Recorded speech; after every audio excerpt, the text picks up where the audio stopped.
Hello everyone and welcome back to Lecture 8 on Automotives and Vehicle Dynamics. Before going for slides, I would like to thank each and every viewers who have watched our previous videos on YouTube. As of now, we were having a count of 1400 plus viewers. I would like to thank each and everyone because it is not just a count, it is a support and affection that you are showing towards us. Thank you for that. And let us have a look at our lecture 8. This lecture 8 is a continuation of lecture 7. If you have not watched our lecture 7, please do watch our lecture 7 and then get back to our lecture 8. Okay, we look at the slides. In this lecture 8, we are going to discuss about 4 topics. First one is classification design of an engine. The second one is working cycle, and third one is operation of 4-stroke and 2-stroke engine, and fourth one is major engine components. Okay, we look at first type, that is classification design of an engine. Okay, basically we have two types of designs in an engine. Okay, first one is reciprocating engine and second one is rotary engine. Okay, let us have a look at first one, that is reciprocating engine. Reciprocating engine is further divided into 4 parts. Okay, inline engine, V-shape engine, and opposite piston engine, radial engine. Okay, here we have examples of each and every design. This is the example of inline engine. Okay, and this is the V-shape engine design, and this is opposite piston design. Okay, and this is radial engine. Okay, this line is crankshaft, and these are the connecting rods, and these are the pistons, and this is the cylinder arrangement. Okay, here also same, but the crankshaft will be arranged, the pistons will be arranged in V-shape manner. Okay, and here will be the crankshaft. Okay, this is the cylinders arrangement. The V-shape cylinders arrangement is in V-shape. Okay, when the crankshaft rotates, then these pistons are arranged at different levels so that one will be in and one will be out. Okay, this is the opposite piston design, and at the center of this crankshaft will be arranged, and depending upon the arrangement, depending upon the movement, a piston movement will be there. Okay, this is a radial design. Okay, this design is also known as sun design. Okay, because it was looking like a sun, right? And in this design, this center part will be rotating. Okay, and depending upon that only entire movement will be allotted. And we look at next slide. Yeah, rotary engine.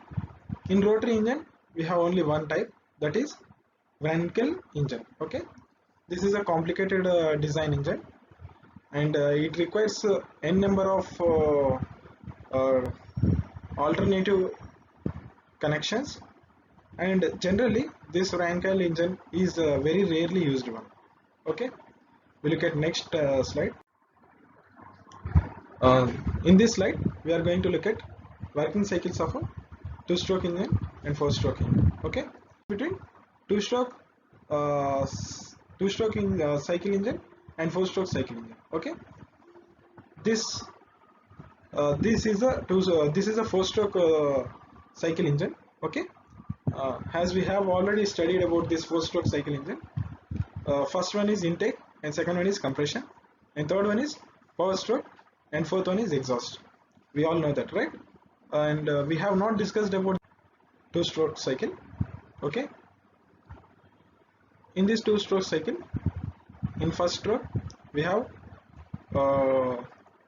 two operations, that is intake and compression, whereas in second stroke we have two operations, that is power and exhaust. Okay, in first stroke itself, air intake will be happening, air and fuel mixture intake will be happening, and compression is also happening. And then after we have second stroke. In second stroke the air plus fuel mixture which is present inside the cylinder, that will be um, converted into useful power, that will be converted into energy, and then after ash will be remained, and that remained ash will be sent out through the silencer. Okay, we look at next slide. In this slide we are going to look at the operation of 4-stroke and 2-stroke engine. We look at the first point, that is 4-stroke engine. One power stroke for every 2 revolutions of crankshaft, whereas in 2-stroke we are going to get one power stroke for every revolution of crankshaft. Okay, in 4-stroke engine, for every 2 revolutions we are going to have 4 strokes.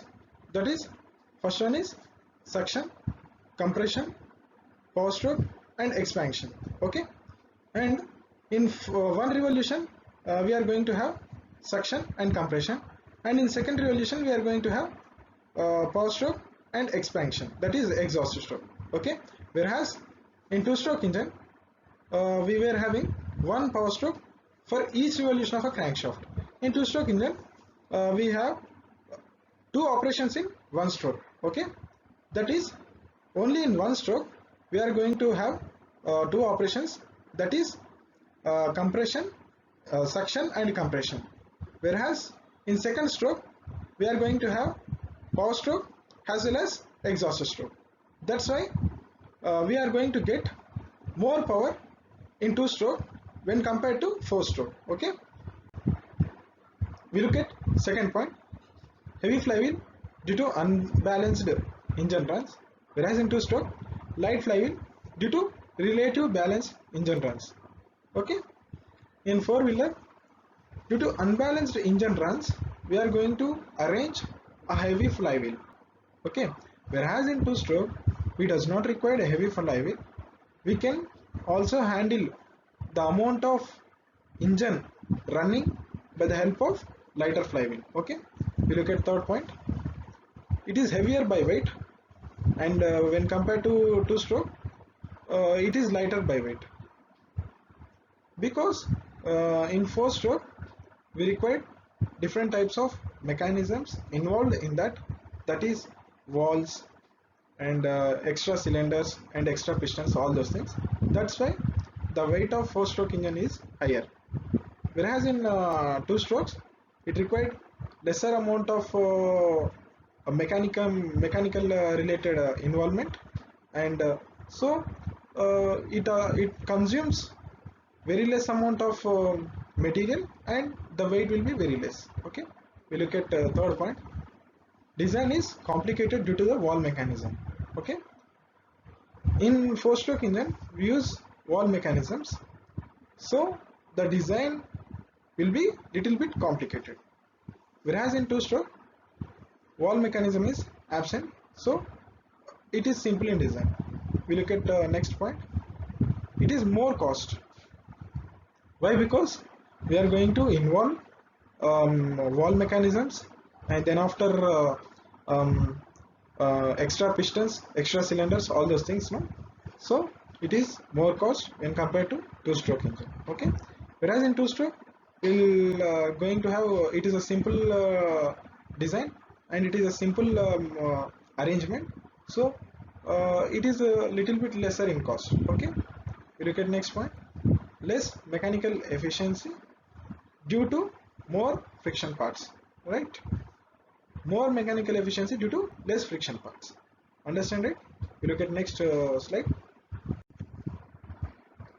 Yes, more output due to full fresh intake and full burnt air exhaust, whereas in 2-stroke less output due to mixing of fresh charged with hot burnt gases. Okay, here we have understand clearly that in 4-stroke engine we have more output because of the fresh air which is taking in is separated from the hot gases which are going out. Okay, we can clearly say that intake fresh mixture, intake fuel mixture is separated from exhaust gases. Okay, whereas in two stroke intake mixture is mixing with exhaust gases. We look at next point. Engine runs cooler, uh, whereas in two stroke engine runs hotter. This is why, because in four stroke, for every stroke we are going to involve only one operation, whereas in two strokes, for every stroke two operations are going to be involved. Because of that, the engine, four stroke engine will be runs cooler, whereas two stroke engine will be little bit hotter. Okay, we look at next point. Less fuel consumption and complete burning of fuel. Whereas in two stroke, more fuel consumption and fresh charged mixed with exhaust gases. Okay, in four stroke engine, the amount of fuel consumption will be less because of completely burning of fuel. Okay, the amount of fuel which is entering into the cylinder, that will be completely burning out in four stroke engine. That's why the consumption of fuel will be lesser, whereas in two stroke engine the amount of intake fuel plus air mixture will be mixing with exhaust gases which are already present in cylinder. So the process of converting the fresh mixture of fuel into exhaust gases will be delay. So larger amount of fuel will be consumed. We look at next slide. Required more space. Okay, whereas in two stroke required less space. In four stroke we have extra mechanisms mounting to it. Okay, those extra mechanisms are those intake valves and more arrangement of pistons and more arrangements of cylinders, all those things. So uh, amount of cylinders increasing in an engine, that will obviously increases the size of the engine, right? That's what they are saying, requires more space. Whereas in two stroke engine we requires two stroke engine requires very less mechanisms when compared to four stroke engine, and it is lesser in size when compared to four stroke engine. Okay, so when compared to four stroke engine, two stroke engine requires very less space. Okay, we look at next point. Complicate lubricant system. In four stroke engine we uses different types of lubrication systems, because for every stroke we are going to involve a operation. So to completely move that operation into a perfect format, we need to use perfect lubrications. Okay, for that we have introduced this complicated lubrication systems. Okay, whereas in two stroke lubrication system is very simple. Okay, in four stroke it is less noise, because only one operation is involved in one stroke, so that noise will be very less. Whereas in two stroke, two operations are involved in one stroke and movement is very fast, so that the noise is more when compared to four stroke. We look at next point. Intake and exhaust valves are used. Okay, whereas in two stroke, intake and exhaust ports are used. Okay, this is the main difference between two stroke. This is the main difference between four stroke and two stroke engine. Okay, look at the next slide. More thermal efficiency, whereas in two stroke less thermal efficiency. We look at next point. Less engine oil consumption in four stroke, more engine oil consumption in two stroke. Okay, less wear of moving parts in four stroke, more wear of moving parts in two stroke. Next point. Mainly used in cars, buses and trucks, mainly used in mopeds, outboards, lawn mowers, etc. Okay, we look at next slide. In this slide we are going to look at major engine components. As of now I am just introducing the parts or components of an engine. in our future lectures I am going to teach each and every part in brief. Okay, we look at each and every component of an engine.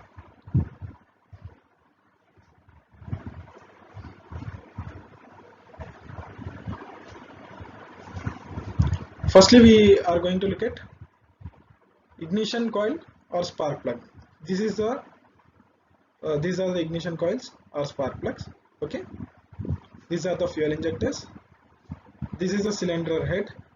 This portion is known as cylinder head, and this side will be having an intake manifold. As of now, we have continuously discussing about intake valves, right? Those intake valves are getting fresh air from this intake manifold.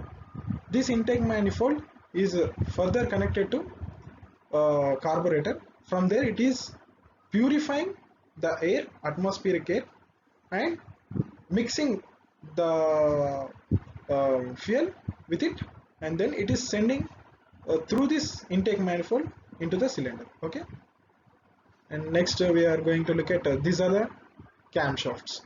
Okay, the upper part two shafts are there, no? Those are the camshafts. Okay, just bottom to that we are going to have a piston, and then after those pistons are connected to crankshaft. Okay, by the help of connecting rod. Okay, this camshaft, pistons, flywheel, camshaft, pistons, yeah, this camshaft, piston, connecting rod and crankshaft is entirely connected at one side to flywheel and at another side to timing belt. Okay, this is known as timing belt. Okay, this is a crankcase, which is the bottom part of a arrangement. Okay, and this is the alternator. Okay, because of this only entire our timing belt will be going to run. This alternator is the one which converts electrical energy into a mechanical energy, so that it will take energy from batteries and convert that energy into mechanical energy and rotates the timing belt or either for flywheel, and that will give energy to a engine. Okay, this is a three-way catalyst. Okay, we look at next slide. Next slide will be also same. Yeah, this is the entire overview of outer view of an engine. Okay, before we have looked at inner parts, now we are looking at outer parts. Okay, this is the engine cylinder head cover. Okay, this is engine cylinder head cover, and this is head cover gasket. Okay, using of this gasket we are avoiding lubrication oil to flow outside. Okay, when high pressures are created inside the chamber, then there may be a chances of leakage of lubrication oil. Okay, the by providing these gaskets we can stop that um, leakage of lubrication oil. Okay, next we have rubber grommets. These are the rubber grommets. This is intake manifold, intake gasket, and this is the camshaft pulley. And next we have oil filter, and next we have water pump, and then next we have water pump gasket, and then next we have timing belt drive pulley. Okay, this pulley is used to drive the timing belt. Okay, this is just a connecting member which converts the energy, that's it. Okay, which translates the energy.